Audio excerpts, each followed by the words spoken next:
Hello বন্ধুরা, কেমন আছেন? আশা করি সবাই ভালো আছেন। ওয়াইল্ড লাইফ নেচার কুকিং চ্যানেলের আর একটা নতুন ভিডিওতে আপনাদের সবাইকে স্বাগত। যারা এখনও আমার চ্যানেলটি সাবস্ক্রাইব করনি তারা অবশ্যই চ্যানেলটি সাবস্ক্রাইব করে দাও, একটা লাইক দিয়ে দাও এবং অবশ্যই শেয়ার করো। কমেন্ট সেকশানে লেখো কেমন হয়েছে, কারণ তোমাদের কমেন্ট দেখলে আমার নতুনভাবে ভিডিও করতে ভালো লাগবে।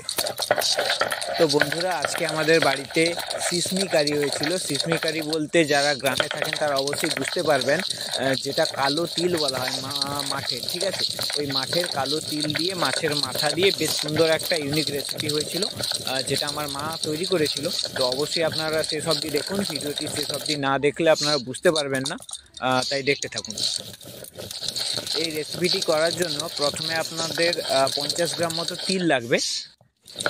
তিলগুলোকে আমরা শিলনোড়াতে বেটে নেব। আপনারা অবশ্যই ট্রাই করবেন শিলনোড়াতে বাটার। যাদের খুবই সমস্যা তারা মিক্সিতে ট্রাই করতে পারেন, বাট মিক্সির থেকে শিলনোড়াতে খুবই সুন্দরভাবে প্লেন হয়, কারণ মিক্সিতে অনেকটা এবড়ো খেবড়ো থেকে যেতে পারে। এই রেসিপিটির জন্য আপনাদের অবশ্যই 2টো আলু লাগবে, 50 গ্রাম তিল লাগবে, একটা পেঁয়াজ লাগবে, আর অবশ্যই একটা দেশি রুই মাছের মাথা লাগবে, কারণ ওই মাথা দিয়ে আপনাদের রান্নাটা করলে খুব সুন্দর একটা টেস্ট হবে। আমাদের তিল বাটা কমপ্লিট হয়ে গেছে। এবার উনুনটা ধরিয়ে করে কড়াইটা চাপিয়ে দেব। কড়াইয়ে তেল পরিমাণ মতো দেব। তেলটা গরম হয়ে গেলে এবার আমরা ফোড়নে শুকনো লঙ্কা দেব।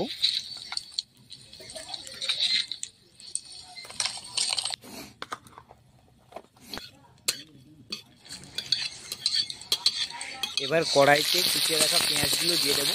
পেঁয়াজগুলো একটু নাড়তে থাকবো যতক্ষণ না ব্রাউনি কালার হয়। এরপর ভেজে রাখা মাছের মাথাগুলো দেব। মাছের মাথাগুলো দিয়ে একটু নাড়াচাড়া করে নেব, যাতে পেঁয়াজের সঙ্গে খুব সুন্দরভাবে মিশে যায়। আপনারা মাছের মাথাটাকে একটু ভেঙে নেবেন খুব সুন্দরভাবে, যাতে মিশে যায়।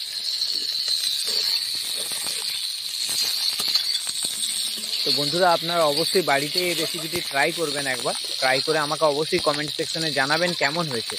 তো আমাদের তো ভালোই লাগে। আলুগুলো দিয়ে দেবো।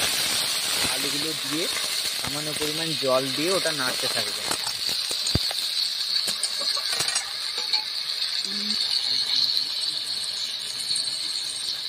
স্বাদ মতো লবণ দিয়ে দেবো। স্বাদ মতো লবণ দিয়ে দেবো। এখানে আমি যেহেতু তিলটা বাটার সময় হলুদ ইউজ করেছিলাম, আপনারা চাইলে এখানে হলুদ দিতে পারেন, আবার নাও দিতে পারেন। বেশি হলুদ দিলে আবার হলদেটে গন্ধ করবে রেসিপিটায়, তাই আমি এখানে হলুদটা অ্যাভয়েড করব। আলুটা বেশ নাড়াচাড়া হয়ে গেছে। এবার আমি বেটে রাখা তিলগুলো দিয়ে দেব। তিলগুলো দিয়ে একটু ভালোভাবে নেড়ে চেড়ে নেব। মোটামুটি জলটা একটু হালকা শুকনো শুকনো হয়ে এলে আমরা মোটামুটি ততক্ষণ নাড়তে থাকবো। মোটামুটি জলটা শুকনো হয়ে এসছে নাড়ার পরে এবার একটু ঢাকা দিয়ে নেব। এইভাবে 10 থেকে 15 মিনিট মতো আপনাদের ঢাকা দিয়ে রাখতে হবে, কারণ ঢাকা না দিলে আপনাদের মোটামুটি আলুটা সেদ্ধ হবে না, আর টেস্টটাও এতটা ভালো পাবেন না। 10 মিনিট মতো ঢাকা দিয়েছিলাম। এবার ঢাকাটা খুলে দেখবো, মোটামুটি হয়ে এসছে, জলটাও মরে গেছে। এবার শুকনো শুকনো টাইপের হয়ে এসছে। এবার এটাকে মোটামুটি কালারটাও খুব সুন্দর একটা চলে এসছে, আপনারা দেখতে পাচ্ছেন। ঢাকা খুলে নেওয়ার পরে আপনাদের এইভাবে কন্টিনিউ নাড়তে হবে, নাহলে ওটা লেগে যেতে পারে কড়াইতে। তো আপনারা অবশ্যই এইভাবে নাড়তে থাকবেন যতক্ষণ না মোটামুটি তেলটা ছাড়তে থাকে। রেসিপিটি থেকে তেলটা ছাড়া শুরু হলে আপনারা মোটামুটি দেখবেন, যদি সিদ্ধ হয়ে গেছে তাহলে মোটামুটি আরেকবার অল্প পরিমাণ জল দেবেন। এবার আমার বেটে রাখা ওই তিল আর জলগুলো ছিল, আমি ওটা দিয়ে দিলাম।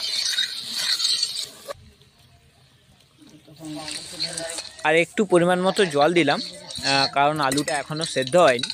জল দিয়ে মোটামুটি আরও 10 মিনিট মতো ঢাকে রাখবো।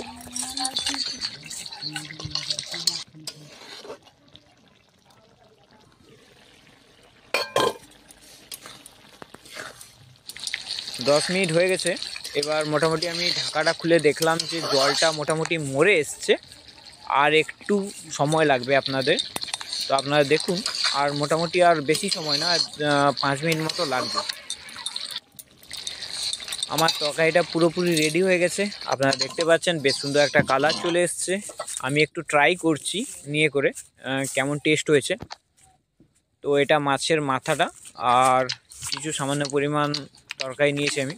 মোটামুটি টেস্ট খুব সুন্দর হয়েছে, আপনারা অবশ্যই ট্রাই করবেন বাড়িতে, কারণ এইভাবে ইউনিক রেসিপি আপনারা হয়তো কখনো দেখেননি, বাট আপনারা একবার ট্রাই করে দেখবেন অবশ্যই বাড়িতে।